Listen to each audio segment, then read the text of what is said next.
Sì, io più che intervenire sull'articolo, che non so se lo farà il mio collega, intervenivo proprio su questi due emendamenti che sono stati appena illustrati all'Aula.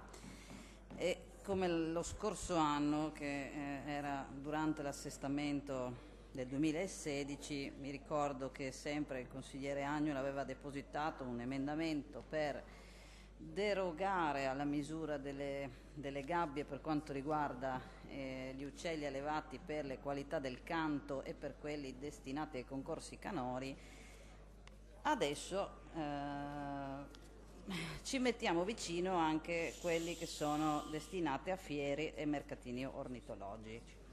Allora, io veramente rimango sempre più basita, diciamo così, dall'atteggiamento che viene spesso portato avanti qui in quest'Aula nei confronti di quelli che vengono definiti animali d'affezione, ma insomma parliamo di animali, quindi che siano di affezione o meno, è una parolina che ci mettiamo vicino noi per dire che sono quelli a cui vivono con noi e quelli che invece hanno evidentemente meno diritti degli altri. In questo caso, come ero intervenuta lo scorso anno,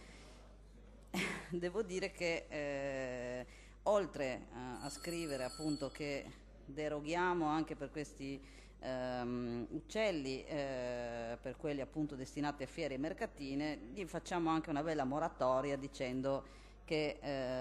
il comma che introduciamo si applica ai procedimenti sanzionatori in corso alla data di entrata in vigore della presente legge. Evidentemente qualcuno si è preso la multa, come è giusto che sia, perché ha violato una norma e quindi è giusto che prenda la multa, ma arriva il Consiglio regionale a fargli la normetta per mettere a posto questa cosetta. Così abbiamo fatto. Questi emendamenti, come quello dello scorso anno, tra l'altro, vanno contro quella che è la Convenzione europea per la protezione degli animali che il nostro Paese ha sottoscritto, quindi insomma non è che parliamo di una robetta da niente, e sicuramente vanno anche contro all'orientamento che è stato espresso in condanne emesse dalla Cassazione penale, e quindi perché qui stiamo parlando comunque di norme di disposizioni che sono da considerarsi penalmente rilevanti e che riguardano il maltrattamento degli animali, che ricordo a tutti appunto è